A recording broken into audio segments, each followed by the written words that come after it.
Swadika, this is a Shaoli podcast, and today let's talk about the third episode of a thaibl series, Step by Step. Sorry in advance if I forget to talk about some details in particular, but you can still mention it under some comments. Let's go.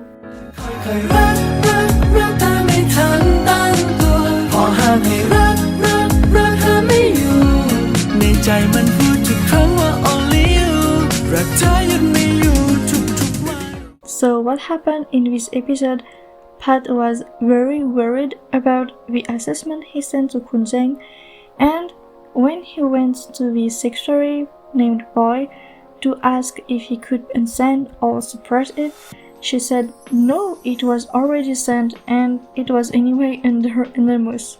In another scene, when the meeting was over, Pat went to ask Kunjeng timidly and anxiously about the assessment, and it was at this moment we learned it was already a week ago, and Kunjeng said to him that he didn't read it, so Pat could send him another again. So he believed him and was relieved to hear that, but in my opinion, I think Kunjeng lied to him. The other scene, it was during evening. Kunjeng was already drinking and felt concerned. His younger brother named Jap, who was working with the boyfriend of A, joined him to drink and to have a talk. This was the moment we finally learned that he already read it and it was somehow overthinking about it.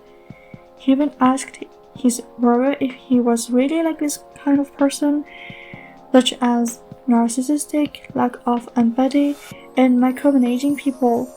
And Jap was like, "Whoa, are you sick?" Kunjeng's feels were worse. And later, Pat, A and Vim were invited to a birthday party of Tae, which was the owner of a restaurant. And at this party, they were having fun, they were especially drinking a lot, but mainly Pat met Kunjeng there.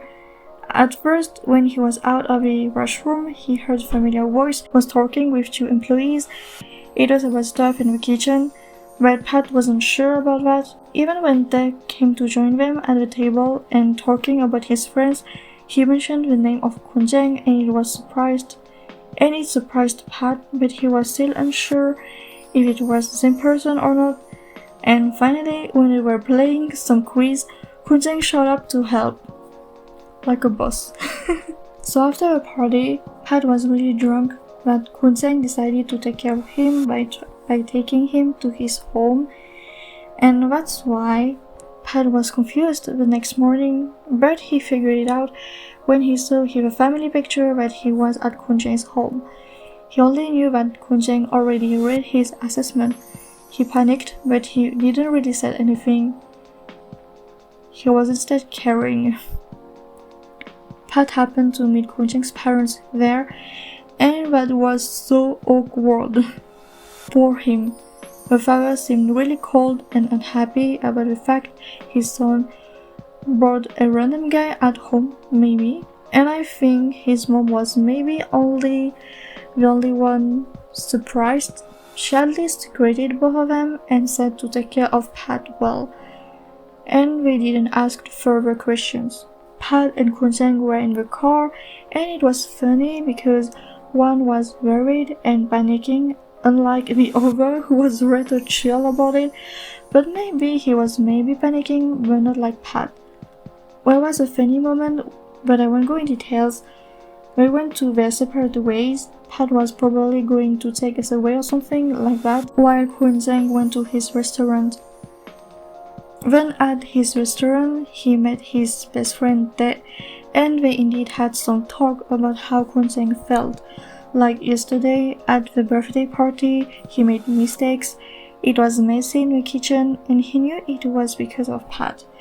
I feel like Tae is a good friend, encouraged him, and he said something like to take a rest and to take time to think about it. For the employees who criticized him, it was indeed normal, especially when it came to managing people. It's complicated to manage people without receiving some criticism from them. Later in the evening, he also talked with his brother Jap, and the latter was a bit suspicious with Pat, how his brother gave scary impressions to Pat. At the end, we could see how much Kunjeng was overthinking about about his image, and not only to Pat but also to the others. Okay, I'm going to end with the very last scene of this episode. It's when Pat was called to meet Kun Cheng at his office, and poor him, he thought he was going to get fired, but then the manager said he wanted to have a one-on-one session for each employee to resolve problems in the company, such as the harassment. He wanted to help and to ensure it won't never happen again. Kun Cheng said he wanted to improve himself as a boss and hoped to work in the long term with them. So at the end, he asked Pat to control his emotions, and for Prem, he had to transfer in another department. No day off, no bonus for him, and he won't have a second chance. Kun Cheng let them apologizing in front of each other, and the end. So my thoughts on this episode are... they were drinking so much in this episode. That's a bit crazy, to be honest. But seriously, I wanted to say one element that catch my attention is that Jap wasn't in the family picture. I wondered why, but I appreciate the conversation, although both were drunk at that time. And this episode made me feel bad for Kun Cheng because people were talking behind his back, although it's quite common in the workplace but also everywhere. Even though Kun Cheng was overthinking and questioning himself, he wanted to change himself. And as for Pat, this boy makes me laugh of his wild imaginations. The reaction of the father of Kun Cheng was a bit weird. He wasn't pleased at all that his son would bring another man at home. I don't know why, but I feel he might be a bit homophobic. I don't know, I'm not sure. And the last scene was interesting, but I feel like Kun Cheng shouldn't have let Prem to come in and to apologize in front of Pat, because it could lead to worse situations such as Prem would blame Pat for being called out, but I guess it was for a good ending. Okay, thank you for joining with me. See you in the next recap. Bye bye.